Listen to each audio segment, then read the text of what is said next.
ไม่สูงขนาดไม่สูงครับเมื่อเดี๋ยวหันอะไรก็จะแชร์กันเข้ามาจะแชร์กันเนาะเรื่องอันพี่น้องซึกใจเขาหัวจุ่มไหลกับหัวบิดใจอ่อนเขาวะเป็นนาดีโคไลวะเป็นนาดีโคไลคำหนึ่งกวนโคเขียววะนั้นมันวะอันก็อันเอายาใส่มือที่ไหนไงเนี่ยอันที่ไหนไงอันที่ไหนไงอันที่ไหนโจ๊กทงพี่น้องลอยหลอนลอยที่ไหนซึ่งก็หันเดี๋ยวเด็ดโจ๊กเขากว่าว่าปกยาลงเปลี่ยนมือที่ไหนนี่ไหนขึ้นมากนี่มีหลายลูกนี่มันติเลี้ยงนี่เดียวกองหลอนก็กังไม่เยอะวันละเนี่ยกูเป็นน้ำหูยังกำเนิดมาเป็นนาตีโขลายพิจารณาเนาะหมดถึงลายได้เหรอเหรอว่าอย่างนั้นมาเป็นนาตีโขลายแบบนั้นถึงเด็กหนึ่งโคกเขียวเอามือใส่กำยางจกทงวันที่นั้นมีองค์จะแหล่เฮ็ดว่าหรือเปล่าเมื่อน่ะชุกใครเงียบกับเงียบคนเฮ็ดมันพุ่นกามเงียบคนกินคนขายไม่หรอกต้องเขาว่ากินเงยยามากบักกูก็คนกิน5รู้เขากิน5ชาอย่างเขากิน5ชิปกว่านะเขาเนี่ยไอ้เลยขอว่าวีลงกว่าติ๊กว่าจนนั้นในเปลี่ยนโคลายเพื่อมันหลาได้แหละบางทีเมี่ยวบางอันซื้อกวนอันหนึ่งกว่ามีคุกมีกวนเขียวสมัยนี้กวนโคลายมันก็ใจร้ายก็แหละเพื่อมันหลาเมื่อเย็นได้ลงย่อต้องเส้นยี่ห้อเนี่ยขีมปันจำใจว่าจำเป็นไงเพื่ออุ้มเรื่องเขาต้องเอาเขียวสั่งให้หือมันนั่นคือว่าถ้ามาออกมาลูกออกมาดีกลางใจพี่น้องคนเมืองผมเดียวกันเลยมันดีกลางใจผมต้องไปไปหมดแล้วเมื่อวานเมืองขึ้นใหญ่ได้ก็ไม่ได้เมื่อเลยมันเมืองแบบขึ้นใหญ่เป็นกลางที่เมื่องอกวันนั้นคือว่าหยาบใจไต้หวันเต้ว่าบีมาดีเดียวจ้ะสองมีภัยหันเมียนยาข่าวดีโคเขียวกว่าเจ็บทงด่วนก้นลอยนั่นเสวามียาอันนั้นคณะอันในเขาต่างตั้งพิดอ่อนก็นั่นค่ะก็เตว่าเตงด่วนนั่นดำอ่ำไปหู้สังก่อนคณะดำไปหมอกินยาก่อนค่ะอยู่ใครไรเงินถุด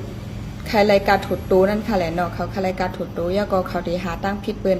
เขาเอาถุงยานั่นค่ะนะใส่ที่นิ้วมือปุ๊กเขาเสนอค่ะอันนี้เนี่ยมันตีหันแซงเลี้ยงค่ะนะไผ่ที่หันข่าวอันนี้ค่ะแล้วก็มันตีเอามือมันเห็นไหนโซกเขากว่าค่ะนะมันตีไว้ในกีเสนอค่ะอันนี้เป็นถุงยาเสร็จแล้วมันตีไว้ในกีเสนอก็มันตีโซกเขากว่าแล้วก็กว่าหาเหตุการณ์หนึ่งก็มันตีเอาออกขึ้นมาว่ามียาในส่วนคณะแล้วก็ตีย้อนการถุดตูเนี่ยค่ะอันนี้ก็เป็นข่าวลังอยู่ไว้ในพิษปกค่ะนะพี่น้องซึกโคเขียวเขาก็อัมพุริเฮสนั้นค่ะใจอยู่ว่าหากินคลายเงินก้อยกาลูกอ่อนนั่นอ่ำไปหู้สังคณะอาศัก14-15ดำไปมีก่อนค่ะอยู่เพราะว่ากะตั้งพิษลูกอ่อนว่าหลวนกินยาเอายามากินในสถานค่ะนะนั่นก็เป็นตอนชอนอยู่อันนึงค่ะเพราะว่าเฮาคากว่าตากว่าตั้งฮืออำนั้นก็กว่าดีอันเขาตั้งกิกตั้งหลานตาเดกุดทัดซึโคเฮาซะนั้นค่ะเนาะให้สติลีๆค่ะพี่น้องใต้เขากูก็ให้สติลีค่ะเขาก็มีหยันเลียดอยู่ห้างเขาค่ะเนาะเขาก็รู้เลียดห้างเขาค่ะเพราะเขาดีมาซกถงเขาเนี่ยอย่าไปปันเอาด้วยมือเขาวันตั้งก่อนว่ามีอีสังอยู่ไว้ย้อนด้วยมือเขาก่อนนะว่ามีอีสังมีอีสังคือในใครปันซกถงค่ะนะป้อมเห็นนั้นได้เขาคาติซุ่มหยันเขาค่ะเขาก็ย้อนการถูดตัวในเขาก็เต็มย้อนอีค่ะนะเพราะว่าถูดตัวในเด็เป็นชาว30 เสียนค่ะป้อมปันอะไรก็เขาว่าเดียวกว่าเฮ็ดซึกซึ่งนั้นซึ่งไหนเนี่ยเขาซ้ำกุบพี่น้องซึกคือเขาลุกล่างเขาอะไรกว่าเฮ็ดซึกก็ดีกว่าถุดใช่ค่ะอันนั้นก็ยานั่นก็เต็มใจยาเขาเป็นยาเขาก็ดีหาต่างตั้งพี่เท่าสีหาเรื่องไรเงินนั่นค่ะเลยเนาะอันนี้ก็เป็นตอนสอนอยู่อันนึงค่ะนะไผดีหันยาข่าวอันในพองค่ะว่าด้วยลีเนี่ยมันพอคู่เสียงเลี้ยงว่าเป็นมันก็เอายาใส่ค่ะนะมือมันติดโซกเข้ากันมันติดยึดเส้นไหนโซกเข้ากันนะมันติดใส่ไว้ในกีนิ้วปุ๊กมันเลยค่ะมีสิริไอกี้หังค่ะนะซึกพี่น้องใต้เฮาซึกโคเขียวค่ะนะ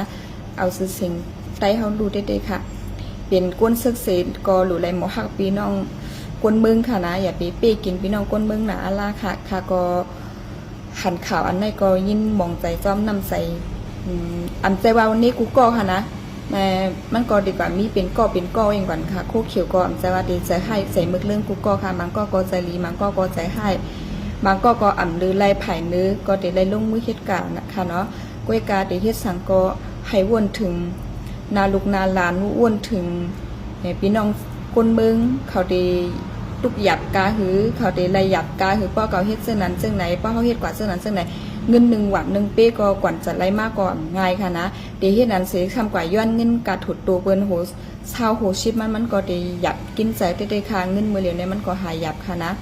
ก้วยกาได้เฮ็ดสังกินก็ให้วนดีลีซี2เฮ็ดค่ะนะอันนี้ก็มันเป็นข่าวลังอยู่ไว้ในเพจโปกแลค่ะก็ขึ้นมาเอาส่งต่อค่ะนะสังว่าวิดีโอค่ะในมีพรดีในแค่นดอกกดไลค์กดแชร์กันเสกัมค่ะสังว่ามีข่าวหมุนนาในค่ะเด็กขึ้นมาส่งต่อกันแทงอยู่ค่ะข่าวยิ่ง